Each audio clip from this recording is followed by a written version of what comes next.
Thank you.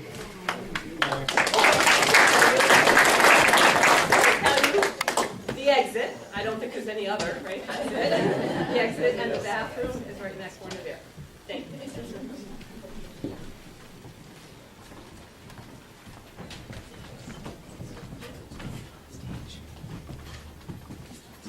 Included a disclaimer, any errors in our stories are not intended.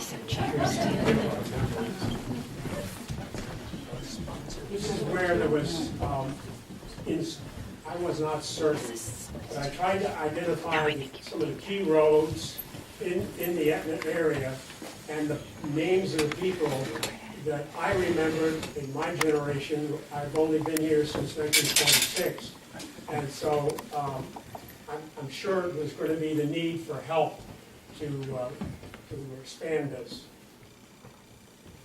The old maps are open for viewing at Berry Library, and we were the milled village. And the problem was there were so many milled villages in New Hampshire that the postal system said you got to have a different name.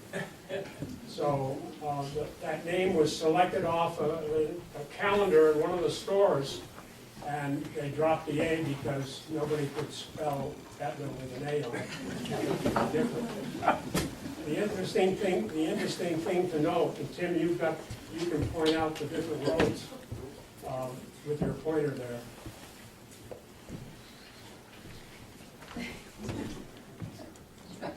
No, wait one second. Well, you're in charge. Oh, okay. This is Stevens Road. And, okay, then go up.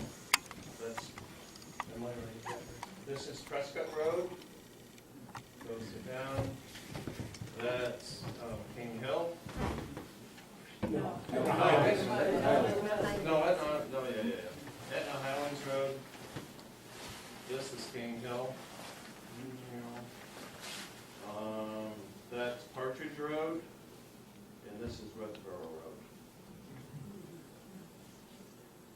And there's the church. Oh, the church is gone. Where we are. It's on this one. This is a larger scale, and this place was just covered with roads back in those days. And then we move up to Hanover Center, and we find names of old. This map was an 1894 map, and they went to quite some trouble to try to record all the names. The roads are not necessarily accurate, I was told, because you can see that Captain Spencer in the Three Corners Road up there. Can you see it, Tim? No, down. No, to the left. There you go. That's Dogford Road. And you see, there's a funny kind of connection down at the bottom back with the Etna Road, with the Hanover Center Road. And of course, you see all these roads between 2 Mile Road and 3 Mile Road, and they're not in use any longer. If you want to go back to that previous one, that funny connection, because that one section. Speak louder, please. That one section of the Dogford Road that hits the Hanover Center Road was not built at that time. Well, what's that road way up at the top of the map in the left-hand corner? This? That's Dogford. Yeah, so it was built in 1855, or at least recorded in the No, map. I thought you were talking about down here. Oh. Anyway, it was exciting to see all these things, and the only way I could copy the maps was to photograph it with an iPad. The other thing I found interesting was what things cost back then. And here we have various expenditures for the town poor farms.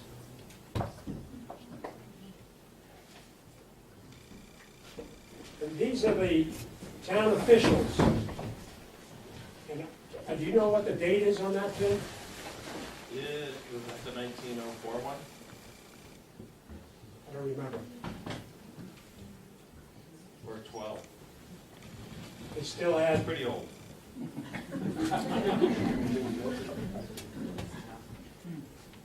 This is what they were spending for the poor dependent soldiers and people who were impoverished back in those days. I suppose someone with a clever mind could translate that to today's dollars. Where was the town farm? in You'll be seeing it. 1930? Okay. You'll be seeing it. The water company's probably. Of course, as you may or may not know, Etna was where the town business was conducted at the hall above the store. Well, the store isn't there now, but this is the store. When the Hayes owned it, are they related to you folks? That Hayes? Grandfather, okay. But he sold it later on to Barrows, right? Yeah. These are the houses along, essentially where Marshalls live now, way off on the left. And of course, That's the Bernie house. That's the yours. Bernie house, And yes, it burned down. but it burned down. Yeah. When And it's the interesting storm- that this picture was on April the 3rd, 1922. Oh, well, all right, there you go. I don't think so. This was 1922, April 3rd. And the next picture was taken later on that day, after the fire was. And then the Barrow store apparently became a gas station. And this is where the Marshall's house is, and they saved it. Yeah, The wind was blowing the other way. and that's essentially what that area looks like today. You take that picture today? That wasn't today, it was this last week. Yeah.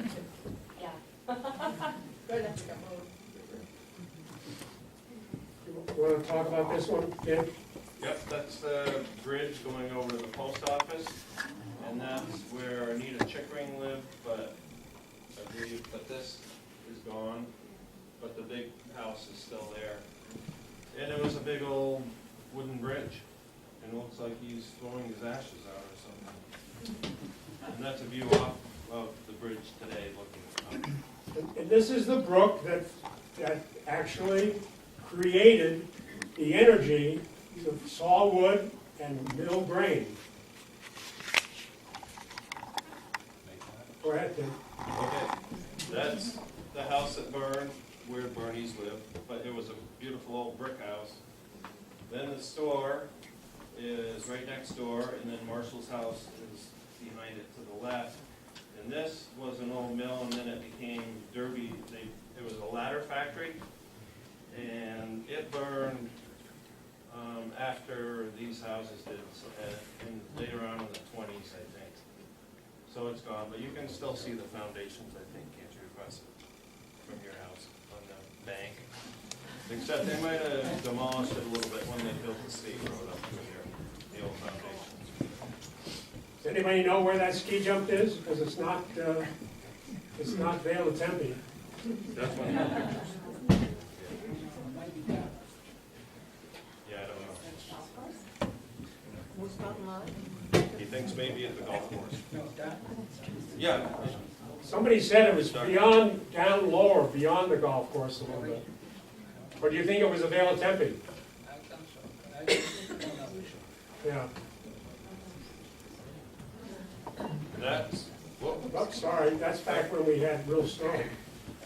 that's my wife's, well, that's Bob's stores, and I think Janet, who got you? Willock. Maybe. And anyway, it's on Trescott Road, and that, that's, well, it's Emmett Marshall's farm. Where's Becky? Yeah. That's the milk house. And that's the milk house, and now, yeah, it's different. It has a different roof on it. And Which direction is this looking? that's looking back toward Hanover. What year? And then, yeah, that building is not there. And the old barn was over to the right, now there's a new barn there, the other one sort of fell down and they tore it down. Is this at the end of the road near Hanover Center Road? No, No, Trescott, Trescott, if you're headed from Etna to Hanover, you go around the sharp corner, Okay. and it'll be the next place on the right.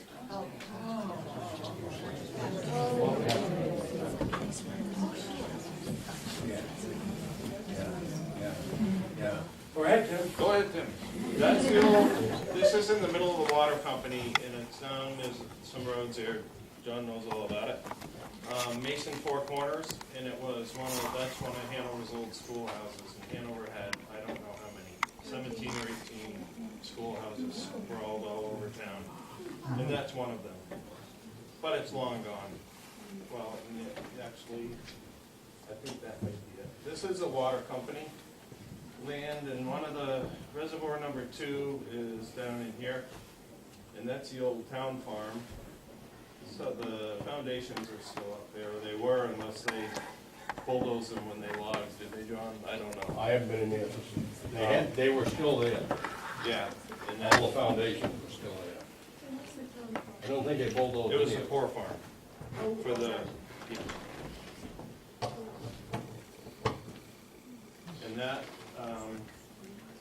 is Mason Four Corners. The roads, the sharp corner on Trescott Road was at Four Corners. One was Payne Road, and the other one, what was the name of it? Can't remember. But it went down into the water company, and Payne Road did too, came out on Dogford Road. Well, it still does. And, but this road comes back up to Dogford Road by the sharp corner by John Richardson's Sugar House. And that's the old Wolfboro Road, actually. And then, but there was the old Mason homestead, and this was taken in 1896, and it says 9th generation. So it's been there forever and ever. And it was in Four Corners. And the schoolhouse is right across the road. They called it Mason Four Corners. And the other, the road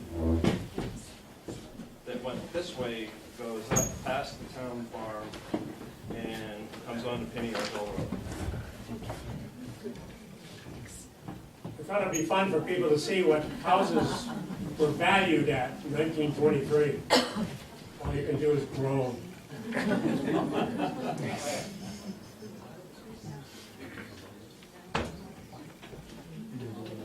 It's like the most expensive thing there is the Hanover Waterworks.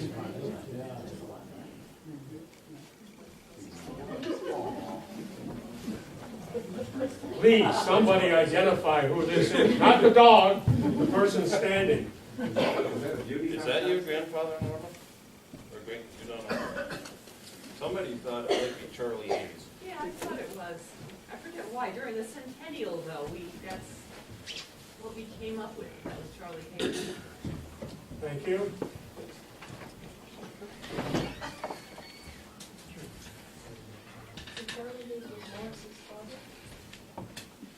Norma.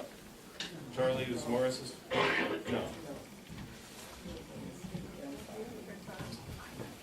You can see how populated the area was that was taken over by the water company. That farm, I think, is you, or on Prescott Road at the sharp corner, and if you go straight, I think that was the first farm on the left. And then Dean Kroll, I think he told me once it was a Hall farm. And he thought, has seen this picture, and he thought it was, he called him William Hall, I think. And then he also said one time when Dean was a little boy, they would go up there and they planted a lot of those plantation pine trees that they had just logged. And he said when they were up there, I don't know how old he was, 10 or something, and they had hired all the kids to go up and plant trees all day long for a nickel or something. And reforested the place. And he said there was an old man that came by and he thinks it was this guy. I don't know if it's true or not, that's what Dean said. And he just came walking by to look at the change in the farm being gone and all that sort of thing. It's kind of sad, I think. Anyway. That's the backside of Bald Hill. This is the number one, first reservoir. And that would be the backside of Oak Hill. Looking in that direction, I believe. That's a foundation for the brick building you can see sticking up over the dam when you go down Grass Road. So, there it is. That.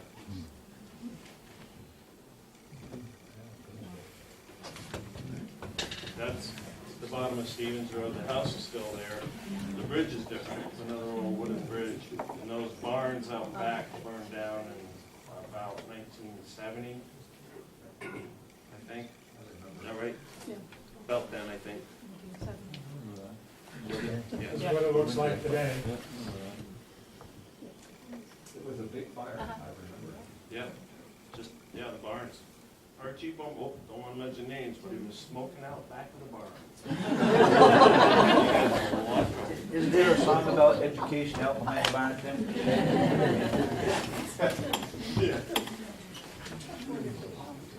And this is the church, and those are the old horse sheds.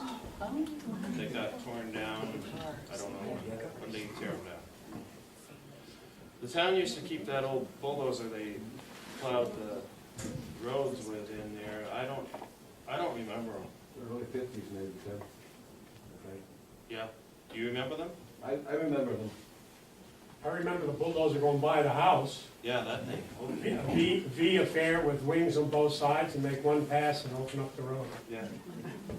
And that's the difference today.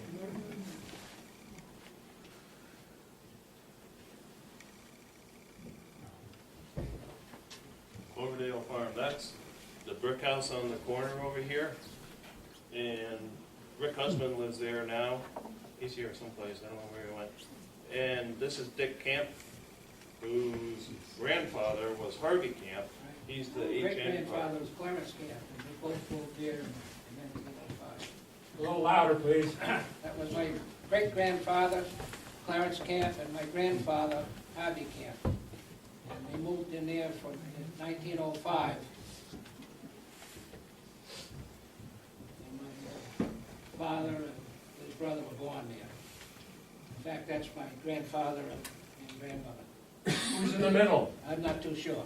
His other girlfriend. That's the field part of the farm, you know, behind the brick farm. And Harvey's brother was Etna Camp, who lived in the house where the Cornells live now, with the first one on the right, on across from Alexandra.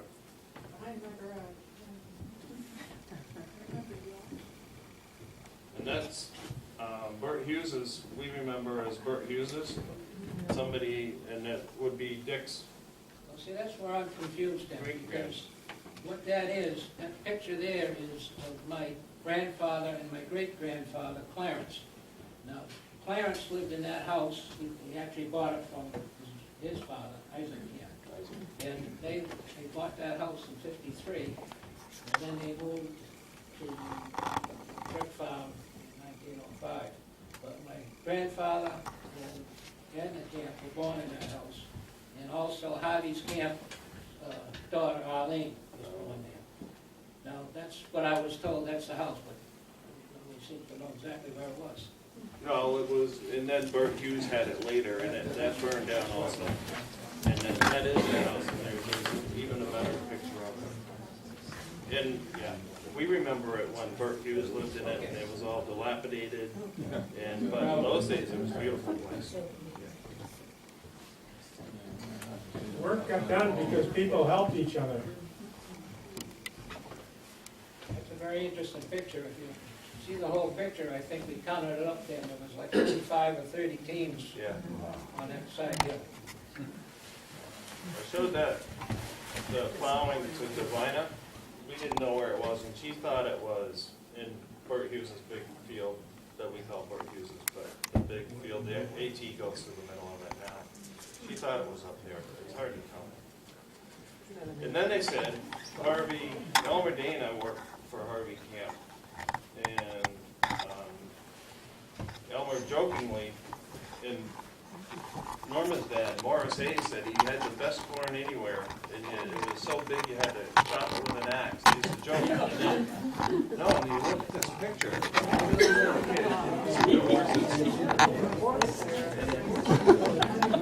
I think it might be the field just beyond the brick house that's grown up now. Yes, But- you can see that other Yeah. house going up there.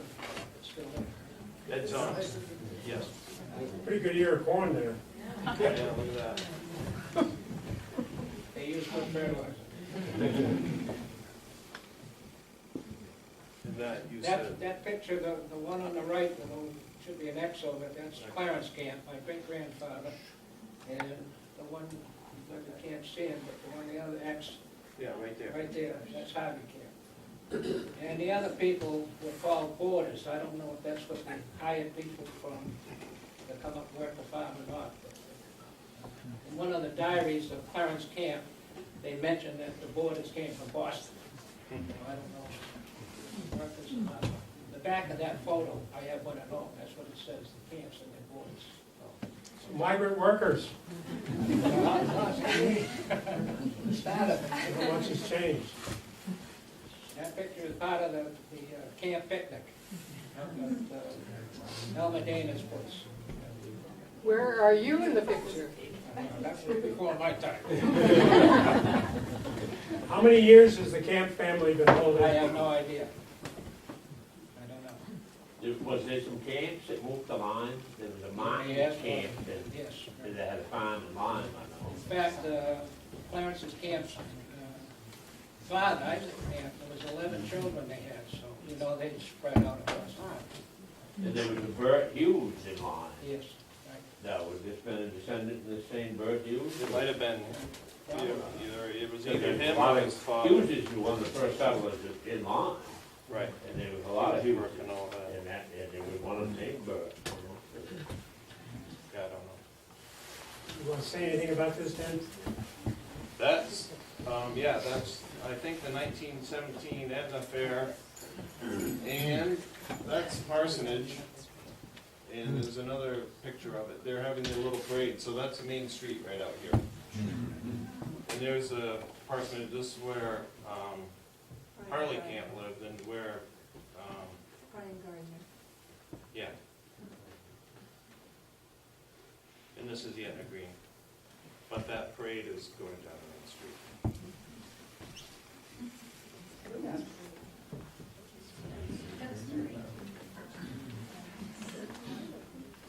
What does the lookout committee do? That's the merry-go-round that they had at the fair. And there was, a horse would spin it. They had a horse harnessed up to it and they would go around. Show them where the people are on the merry-go-round. You left there, you know. Way up in the air, probably.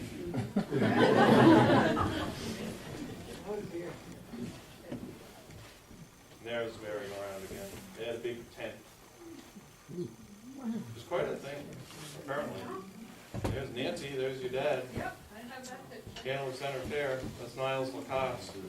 And that's Nancy, his daughter.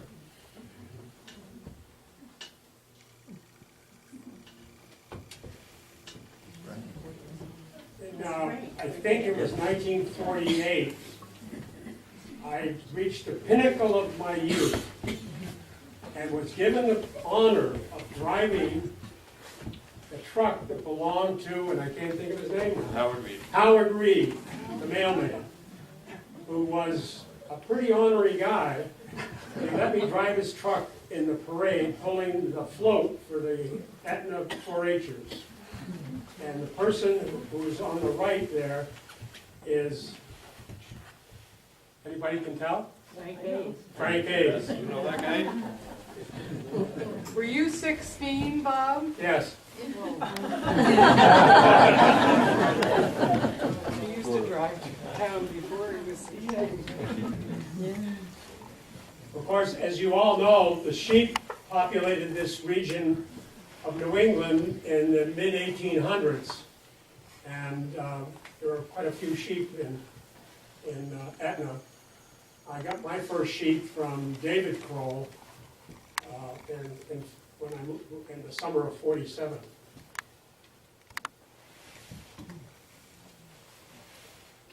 That's back in the water company again. Nice. Yeah. That's it, no, wait a minute. No, that's where the Bollums live, where the Polans live, and that is, and there was a grist mill in the brook that was behind the house.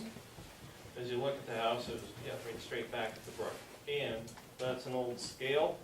It was a grist mill, and so the farmers would bring their stuff in the horse and wagon and weigh it, and that was the scale. What road is that house For it. On the main street. Just right at the This is where it end of looks Truscott now. Road. It's that house. Now it looks like that. And that is Harvey Camp, and on the back of the picture it says the initials AI, and this guy's last name is Root. But there's a root stone in the cemetery up here, and Divina also told me that there was some roots that came from Pompanusa.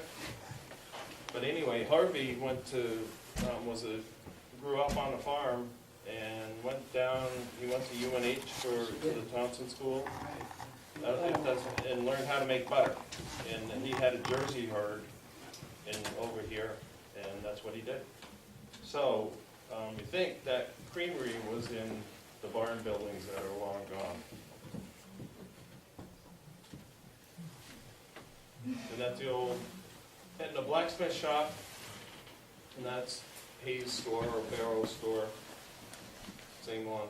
And these guys are in front of the blacksmith shop, and that's where, right, the Etna store is where I'm standing. And that's where all the cars pull in now, it's gone. But there it is again. So main focus is right. Correct.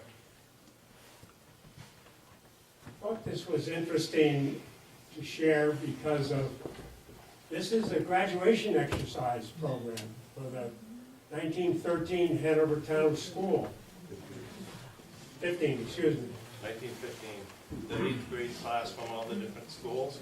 There weren't a lot of kids, but we're talking about agriculture, and you can see what their recitations were. Driving home the cows. Oh, and it just goes on. Farming in New Hampshire. That's Ernest Dana. Agriculture. Yep, Ernest.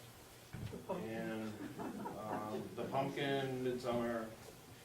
Poor border on election day. That was us yesterday. The town of Hay. And so it is agricultural growth.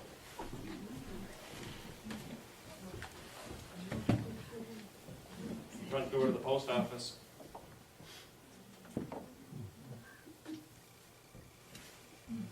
And yeah. Who's the doctor? It looks like he's got a doctor's bag. Yeah, it does. I think that's John Bridgman, I think, and I'm not sure who that is. I don't know if it says on the back of the photo or not. That's the bridge over to the schoolhouse. That's the schoolhouse before they enlarged it. It's pretty old. So, and that's the post office.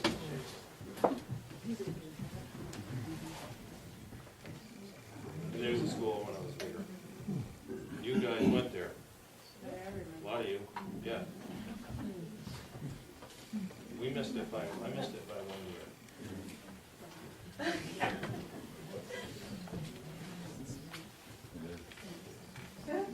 And that's coming back from the schoolhouse toward Matt Marshall's house up there. Same photo. That place looks just like where Norma grew up, but it was, because the bottom was brick and the top was wood. And hers is still there, and then where Norma grew up. But this one was where the Trumbull House Bed and Breakfast is. And yeah, the story is they tore it down, and then Trumbull built this place.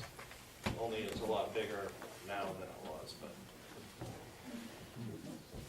it was there, apparently. And that's where Norma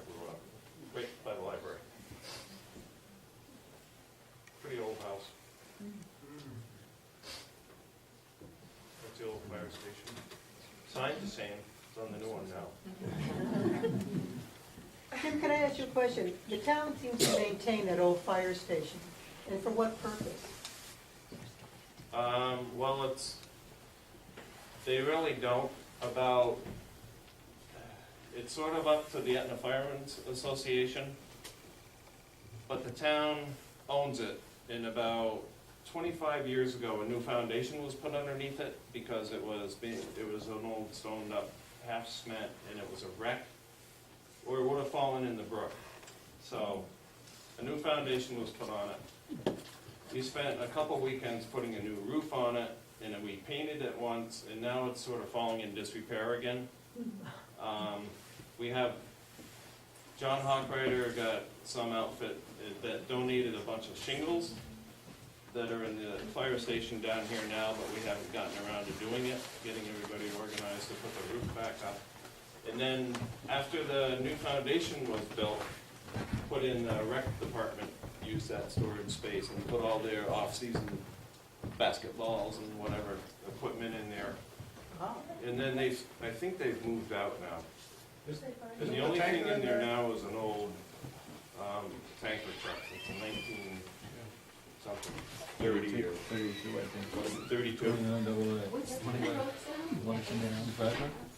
road sound? It's just, it's on this side, just up from the library. Yeah, it's right smack beside the road. 28. Oh, okay, that one. Where's that one? Library. This afternoon. Don't have to climb those stairs anymore, once we get the inside finished. Lester LeBombard out on Wolfboro Road, across from Ed Chamberlain. No, that was Wesley. Wesley, I'm sorry, Wesley, thank you. Joe Bog's place. Wesley had, Here's Lester's. That's Lester. they both had chickens, they were chicken farmers. You see those two barns, go back to the previous one, my house? Those two barns are identical. They were built in about 1900. And there are two others. One is on at Wilson's Landing, the Burlington Farm, that Gamma Roof Farm, and the other one that is still standing is on Greensboro Road. It's the barn that's been condemned. And I've actually measured those barns, and they all have the same footprint.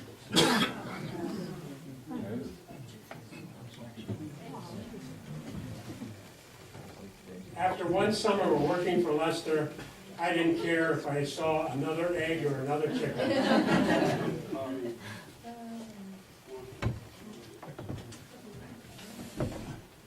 That's on Old Dana Road, and he was a chicken farmer also. This is actually the Bridgman place. I found out, I had a wonderful hour and a half with Divina this afternoon. She was the first one to see these slides put together, and it was a wonderful time with her. And I found out that this was the Bridgman place, and Laura Bridgman was given a bum's rush because her student got more attention than she did.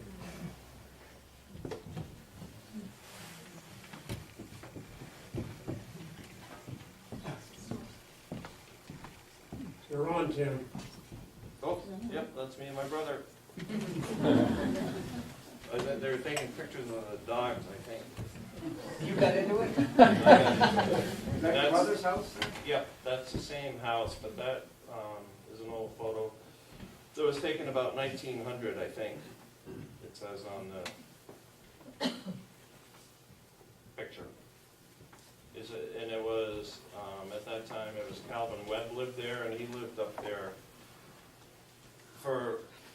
in his family for all of the 1800s. And they're buried in the cemetery up here. The Webbs and the Goulds, Goulds. Goulds. This is shortly after your folks purchased it, right?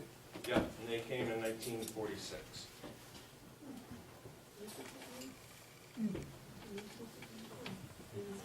I'm sorry the whole picture is not here, because the carpentry on this face of this building is unbelievable in terms of its detail.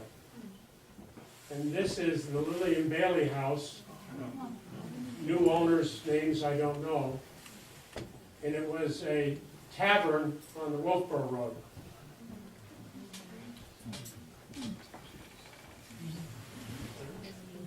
Muster Day at the church. My sixth grade teacher on Long Island, her first job was in this schoolhouse. So I never realized how much I was connected to this area of the world. Did you go to school there? No. No. And of course, the Hoskins have done a wonderful job restoring it. This is where Divina and Dean went to school. It's on Pineo Hill. Divina said her dad bushwhacked a path down to the school, so she didn't walk the road, she went through the woods.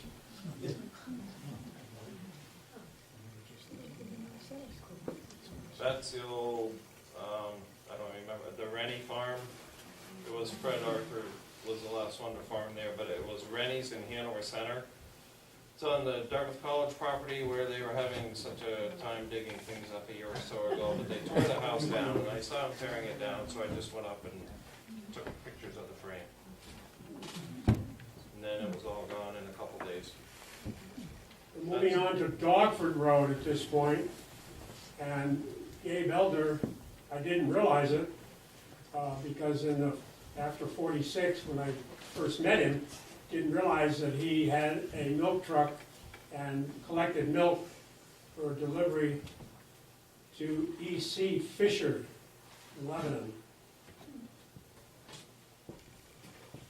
Connie was my mother's right-hand person at the lodge. And that's your mother in the middle of the picture. Yeah. And this is the dooryard in 48 of the Elder Farm. Where was that?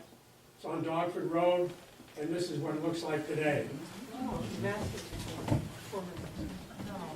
No, no, it isn't. It's beyond the nut corner, Oh, okay, okay, the next house on the left, okay. going towards Hanover Center.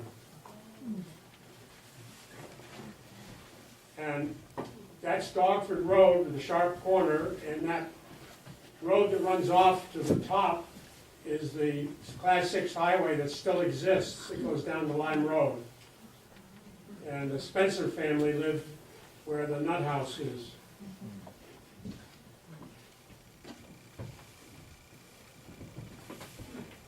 And this must be I don't recognize Molly or Pat in this picture. So I don't know whether it's prior to their time or not. It could be.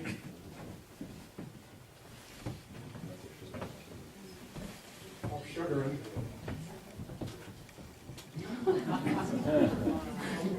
This is a photograph my dad took, hoping to sell it for a Saturday Evening Post.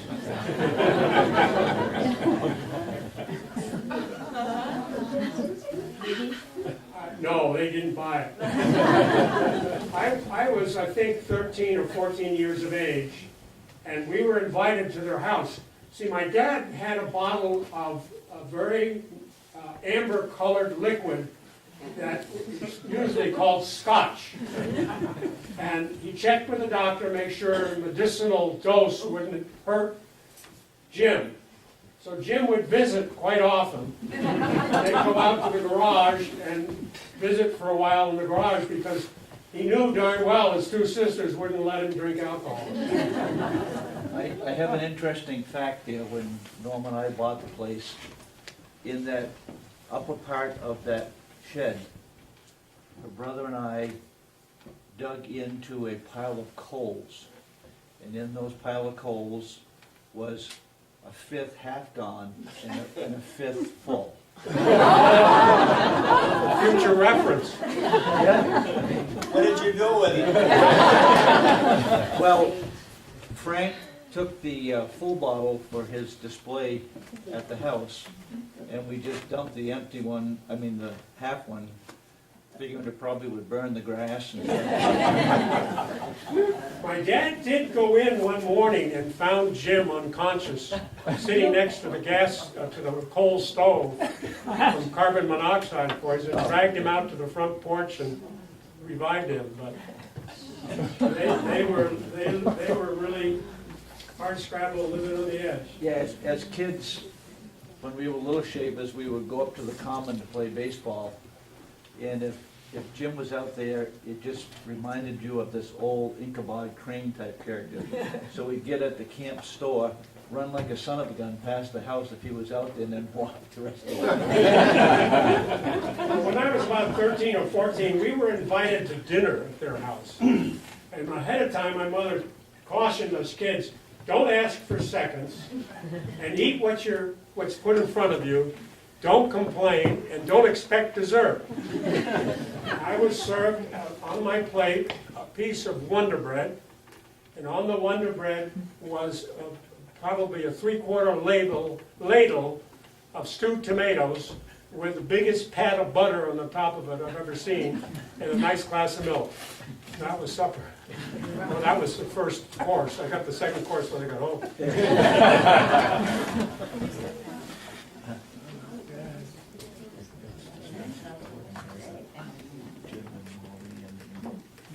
This is the Spencer barn in the Spencer house today. Those slides are out of order, sorry. Next door to the Nuts was, to the Spencer farm, was the Jones farm, and the Jones family grew fruit and peddled it down in Lebanon.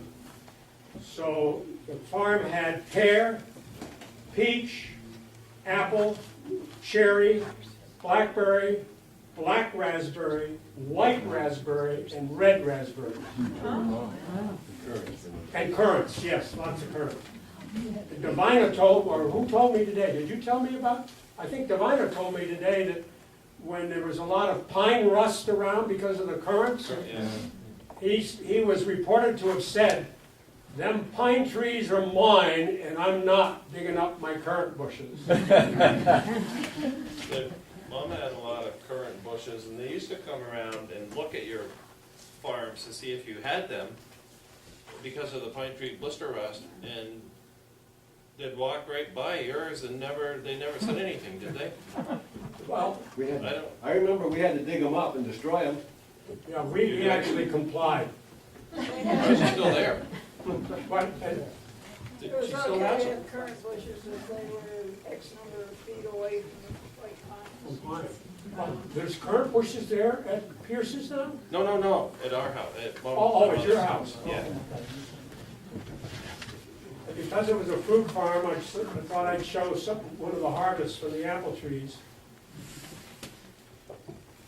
And the cherries from the cherry trees. Who's that guy? This is the kitchen I built my mother in '46. We were living in Army surplus tents, and we had so many visitors that summer. My mother decided that why not charge them, and so that's why we ended up with the ski lodge. It was quite a long history of slowly convincing Morris to build that chimney. He wasn't too sure about us Flatlanders, and he did an absolutely gorgeous job. And if you've not seen the inside of the chimney, go into the lodge sometime and see the beautiful job he did. That's Morris on the right and Chet Pasternak on the left.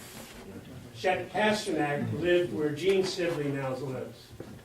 And the reason Chet was there and another fellow by the name of Jim is because my folks couldn't find anybody who knew how to build a house. They knew how to build a barn, so that's why the lodge main structure is barn and barn style construction. Excuse me, which lodge are we talking about? This is Pierce's Inn. And this is what Pierce's Inn looked like back when my dad built a ski tow and we had ski operation. That was shut down because he refused to take the wheels out of the uphill rope. There were wheels supporting the weight of the rope going up the hill, which made it easier to ski. And in 1952, the state put in a law that says you couldn't have any obstruction in the uphill rope. Well, maybe it was closer to 55. And so he said, the hell with it. Stop the tow. I had animals, so we had to have hay for the sheep and cattle. That's what Dogford Road looked like back in the late 40s. Now down the road from the Jones farm was the Kroll farm, which is where Dean and Davana lived. And this is Everett and Pearl Nelson who bought it from Dean when they moved to the place that where Dean lived before he died. Everett was spreading lime on his feet, that great big field that John Richardson is mowing these days by a wheelbarrow. And Pearl would have to go up to the top of the mountain, or Lord's Hill, and get the cows twice a day. Finally, my mother shamed Everett into getting a washing machine for Pearl. And that's the site where the barns used to be. This is just the remaining shed. And that's the house today. And down the next farm down the road was the Farnsworth farm. And when my dad bought that property after they sold the lodge, there was a cellar hole here. And in 1960, my dad and I built Woods End Road.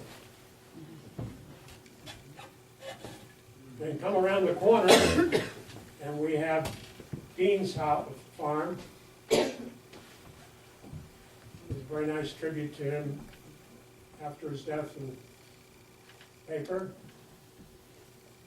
This is Dick Hofnagel visiting him at the sugar house. And then this is a group of students who had come out to visit Dean and what the sugar house looks like today.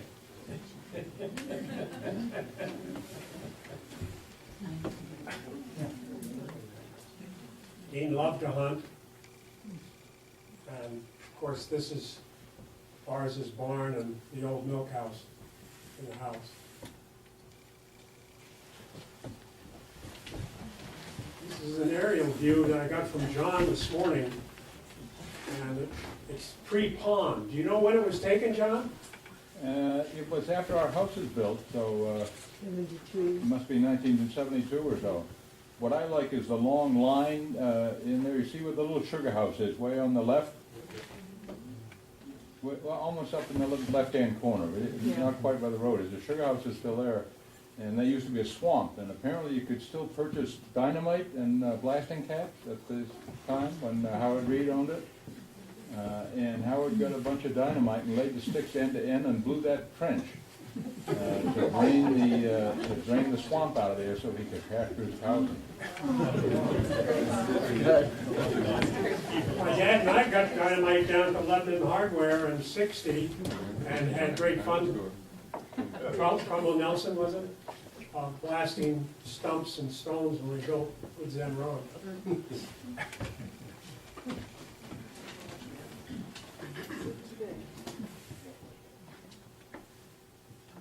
Richardson's beautiful farm today.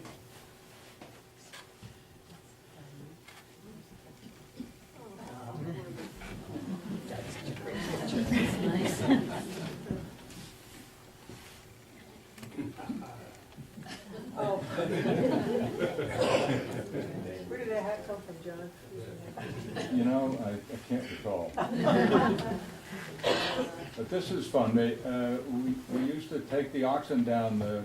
Bob's dad planted all these trees, and they were down in the valley, and we used to go down and get Christmas trees. And I had two big Holstein oxen at that time, Dick and Dan, and I had an old sled. And we used to put the yoke on and put the sled behind, and put all the kids on the sled, and go down in the bottom there and dump the kids off and cut the trees and put the trees on. and back to start going back up again. The oxen were very good in going one direction. They didn't do much else. I think the wonderful thing is that with the help of Tim Bent and the Richardsons and others, that farming continues and the tradition can live on. And I thank those folks for doing that. And so if you have some stories, go to it. I might lead off with a story about Dean. You know, we bought our land from Come Howard. on down, John, so they can see We it. bought our land from Howard Reed. And Howard and Dean had somewhat different worldviews. After spending some time with Howard, we decided that Dean would be much more the kind of person that we wanted to hook up with. And we'd been there maybe a couple years or so. We had Lisa and I and a couple of kids and a couple of dogs. And we had talked with Dean about getting into the farming operation. And late one afternoon in the summer, he called me up and he said, your dog's been down here. And they've been chasing and chewing the chickens. And most of the hens are up either in the trees or up in the hayloft. They're not going to be laying for a long time. Whoa. Not our dog. They wouldn't do that. And we're over there, and two black labs lying there on the rug where we had them lay down. And I said, our dogs are up here, there's no problem. He said, I seen your dogs. I looked around and one dog moved a little bit and there was a big white and brown chicken feathers stuck in the collar. Oh, God. What am I going to do with our neighbor? We want them to help us, we want them to like us. So I said, I'll be right down, I'll make it right. So I grabbed my checkbook and I got in the car, drove down. And I thought, well, he's going to say, next time I see those dogs down here, I'm getting my shotgun out and I'm going to roll both of them. But I drove into the dooryard, went in, and I said, Dean, look, how much can I pay you? He said, not how much money. I said, well, okay, what can we do? He said, well, you've been talking about getting some chicken. Is that right? I said, yeah, we have. I haven't got it done. He said, I've got some old hens up in the upper coop, and I got some old boards. And what are you doing tomorrow? He said, I'll come up to your house, and we will build your coop and put them hens in it, and then your dogs will see the hens up there, and they won't come down to my farm. Chase mine. That's the kind of a guy Dean Kroll. Somebody else has got some other stories.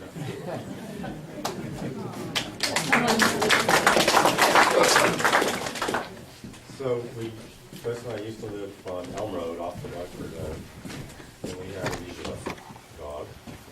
And one day Joyce called me at work and said, Walter, our dog has brought home a pheasant or something. And A little louder, please. Joyce told me that our dog, she was so proud that our dog had managed to bring home a pheasant or what have you. And I got home, and I said, Joyce, it's a chicken. And that was the first chicken, and I think there was a second chicken, too. And I think they pretty much had to have come from Dean's. No, they came from Howard Reed.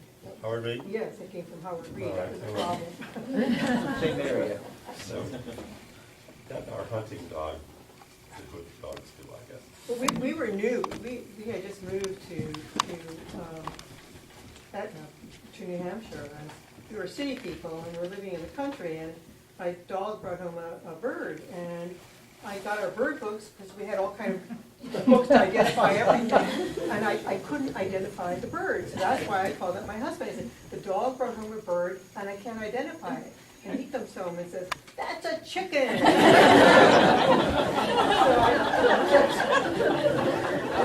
Introduction to country life, right? I have a story, Ed Chamberlain, I have a story about William LaBombard. The LaBombards lived across the street from our house, and we moved, Ingrid and I moved to Hanover Center in 1970. And And we quickly made friends with Lillian and Wesley LaBombard, who lived across the street. And Lillian liked to cook, and she liked to bake. And she did not, and Wesley did not like sweets, so it went to waste on him. So we would get phone calls. Typically, they would go like this. In fact, every time they would go like this. Ed, do you like pie? I said, yes, I like pie. And Lillian said, well, do you like banana cream pie? I said, of course, Lillian, I like banana cream pie.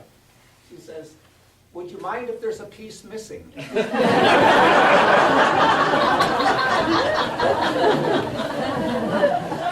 get a pie every couple of weeks from Lillian.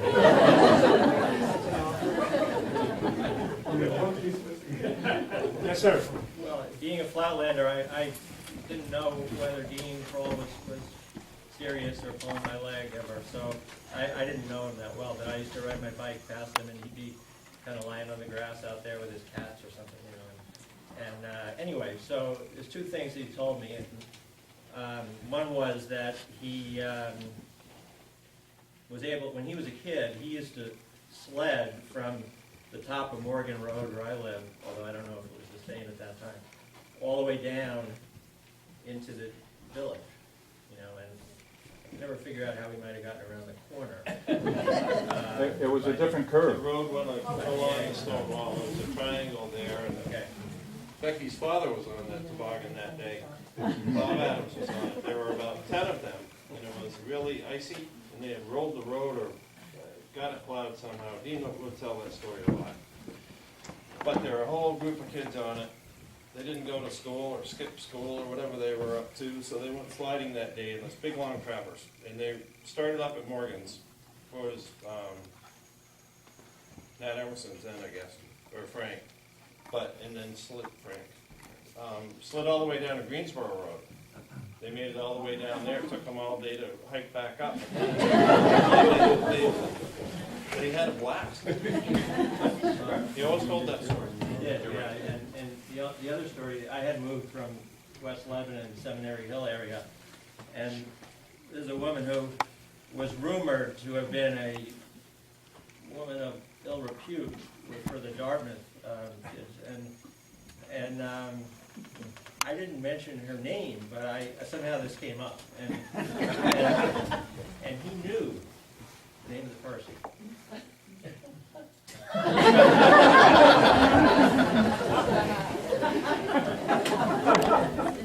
Yes, Gene. I'm Jean Sibley. I'm going to stand so you can hear me. I don't know whether anybody here remembers Rena Hoyt, and if you do, I'd like to know much more. But when we bought our home in 1953, she was an elderly woman who lived also on Etna Highlands Road, but she lived on the northern, a little bit north, and that house is no longer there. And she had wonderful stories, and I wish I had been more interested in the history then. I didn't know that we were going to always have a home here at that time. I thought it was a temporary thing. But my favorite story of hers was that there was a barn by her house, and it had a noose in it. So our children were curious and asked her what that was about, and she said, well, so-and-so, and I regrettably don't know who he was. That's where he hung himself. And one of the neighbors came to console his wife in the morning and said, oh dear, I'm so sorry. Well, when did he do it? And she said, just like him, first thing in the morning before the chores was done.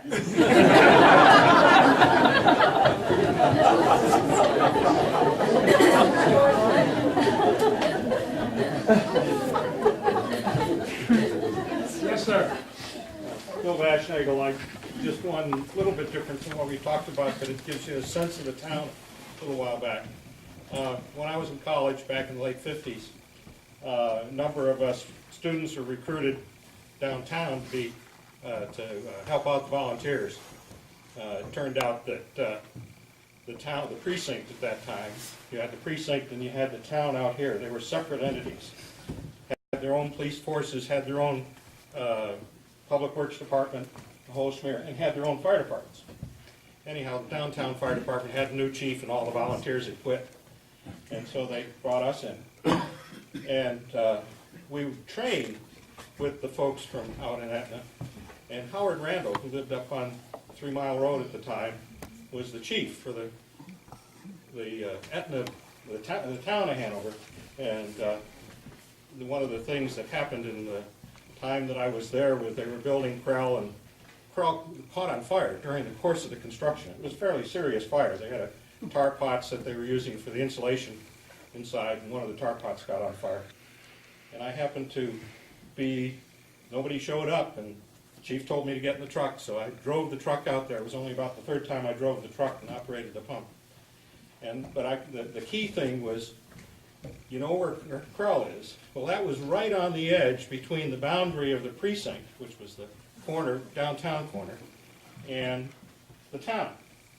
And my introduction to Howard was he and the chief standing in front of Krell, with smoke pouring out of Krell, and the rest of us waiting for instructions, while he and Chief Cohn, Frank Cohn, argued as to whose fire it was. Gives you a sense of the politics of the time.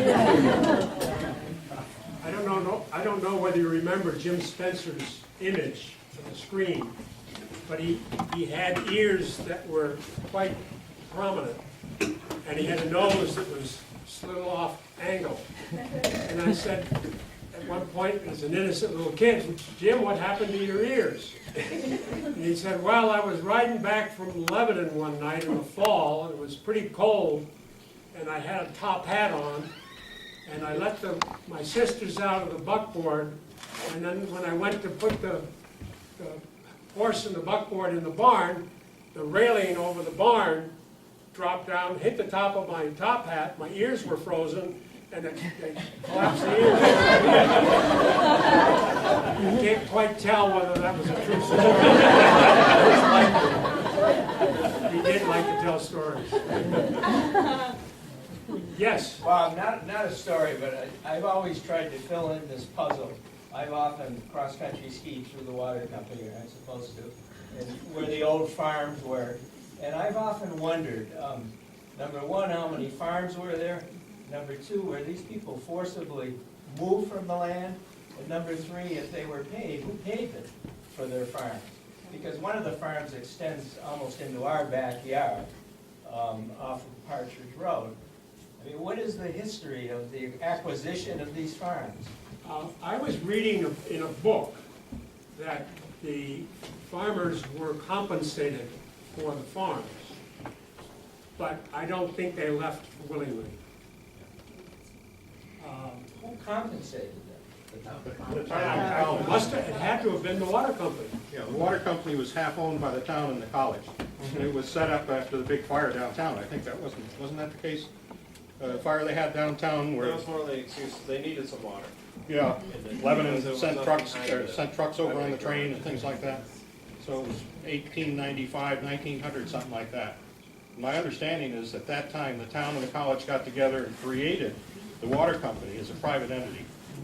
And the water company was the one that did the negotiation through the water company. So is eminent domain a vote? I don't believe so.